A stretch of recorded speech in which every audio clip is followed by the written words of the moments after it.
Hawaii and Stanford. And maybe 10 years ago, this would have been a game that you really liked Stanford. You felt really confident about them winning. But Hawaii is actually a 2.5 point favorite as I'm recording this. This is a team that finished 5-7 last year. Timmy Chang is doing a lot of good things for the program, and he's built a good culture that has this team believing they can be better than they were, and maybe a team that even contends in the Mountain West. Now, that's a little bit of a lofty aspiration, but this is a team that has a ton of confidence. They like what they have coming back, and they like what they can do in 2025. They return quite a bit of talent that could help them make a run, and being in a team like Stanford is going to build their confidence a ton. When you look at the offense is really where it all starts. Micah Alejado is going to be the biggest key for this team. Last year, we saw some flashes, not a ton of production because he only played a little bit, 585 yards and 6 touchdowns. You saw his playmaking ability. He's not the biggest quarterback, but he can distribute the football very well. He also has plenty of talent that's going to help him, but he is someone that can be electric. And when you're looking at Hawaii, I think everybody kind of looks back to when Timmy Chang was playing, when Colt Brennan was there. Quarterback play has been such a key for Hawaii having success. And when you look at what they have coming back, they have all the right pieces to make another run. They have all the right pieces to make Micah Alejado a star in this conference. And you have plenty of optimism surrounding this program heading into the 2025 season. Now, you look at the wide receivers, Nick Senecal, 721 yards and 6 touchdowns. Bafeli Ashlock, 629 yards and 6 touchdowns. You have a couple of running backs that are going to be part of this offense as well that could contribute as pass catchers, but this is going to be a fun team. Now, the one thing you have to wonder is this actually going to be a team that can pull off upsets? Is this a team that can actually compete in the Mountain West? Timmy Chang has this team believing, and one of the things that he did was he redefined the culture. This was a group that I think at times lost its ways. I think that they were kind of lost in trying to figure out who they were going to be, what they wanted to do, especially offensively. And this is a team that I truly think has rediscovered their identity. They've rediscovered who they are, and they're going to play like that. They are going to play at a high level, and I'm really excited to see what this team can actually be in 2025. Alejado is going to play a big role in that. The defense also has to do its part, plain and simple. And you have plenty of returning talent that's going to make life a lot better than maybe it was in the past. Now, this is a defense that has to get better overall, but you do return quite a bit of veteran experience.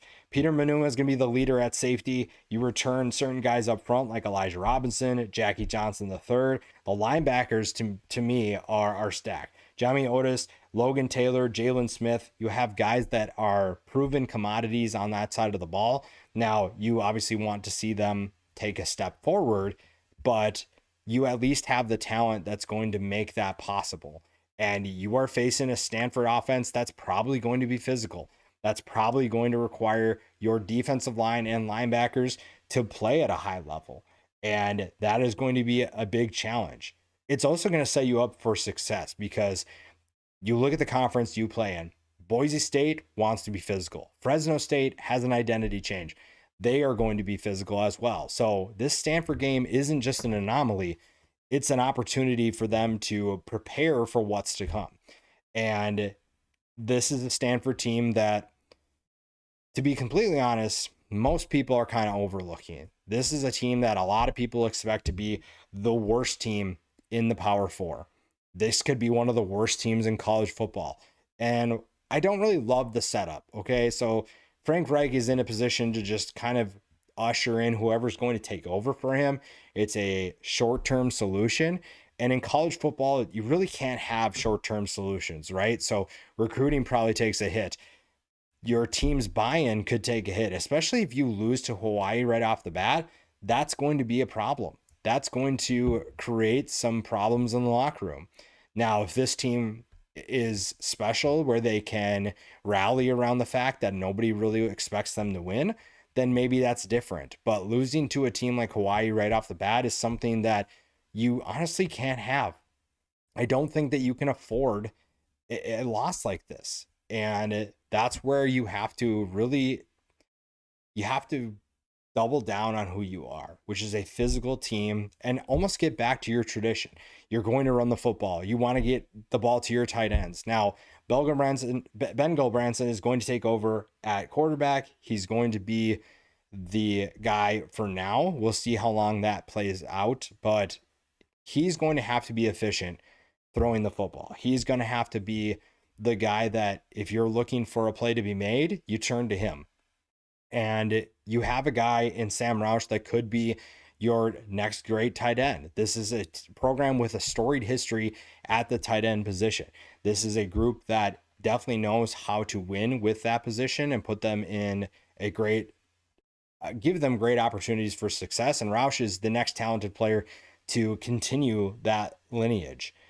You just have to find ways to get him the ball. Now, you do have to find ways to run the football. So a guy like Mike Ford is going to be a part of that. And last year was kind of disappointing. I think that there was some hype early on, and it just kind of died. 309 yards last year, no touchdowns. He still has the talent to do it. It's just going to be up to him and the offensive line to decide if that's going to be the case this year. The defense also has to find ways to stop Alejado in that Hawaii offense. Being physical is going to be part of that as well on defense, just like it is on offense. So this is a team that has a lot to sort out. Will this team compete? If things don't go their way, that's probably the biggest question, unfortunately, I have right now. And it has nothing to do with the character of the guys on the roster. It's just that the setup right now is not great for building towards the future. You have a temporary head coach who's going to be gone after this year, and that might be good long term, but if this team's struggling, how many guys are truly going to be bought in? We've seen teams in college football quit, and I'm not accusing this team of doing that, but that is a question you have to discuss. The future of Stanford football might take a hit, and whoever they hire next might be 2 steps behind when they start. And then the real question is, how much time do you give that guy to rebuild a roster that was, if this plays out how I think it's going to, doomed from the start? That's going to be a big question, and that's going to be tough. And honestly, the tone of the season could be started or lost right here. This is a tough team to play, a team that's playing with a ton of confidence, and a team that is not afraid to throw some punches. And even though Stanford's 4-0 against Hawaii, this is not the Stanford team of old. This is a Hawaii team that is very much ready to win this game. And this is a Hawaii team that is favored. I don't think that's something we talk about enough, is that even 5 years ago, this was not going to be a Hawaii team that would be favored at Stanford. This is just how far Stanford has fallen. And it's really unfortunate, but I think that this is a group that has an opportunity to surprise people. I think there's an opportunity for them to make a statement about what they expect for the 2025 season. It's just going to be tough. Hawaii has plenty of playmakers, plenty of opportunities, and plenty of guys that can create mismatches. And it's going to get real quiet if Hawaii plays with confidence, if they're able to play at the level that they want to and make certain plays. It's going to quiet the crowd. And again, this is a Hawaii team that has big goals in 2025. I think that to end your week 0, this is going to be a good one. Hawaii is kind of that team, that beloved team, if you will, that everybody is looking forward to at the end of a long day of college football. They're a team that plays at the end of the night. You know what you're going to get. And this year, it's going to be better football for them. This is a team that should play a little bit more in sync. They should be a more fine-tuned team. And I'm very optimistic about what they can do. I'm going to go with Hawaii at a -2.5. I'll take that. And it'll be fun to see what they can actually do.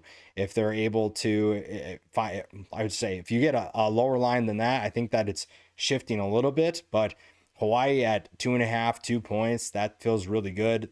I think that this is a team that should have a lot of success in 2025, but I think also Stanford has an opportunity to kind of reset everyone's expectations as well. So keep an eye out for that. I really like Hawaii. I think that they're going to be really fun. And this is a great way to start off college football. It's kind of like the appetizer of the season, right? You're going to get plenty of exciting games. You're going to finish the night with Hawaii and Stanford. I'm going to pick Hawaii. I like what they can do.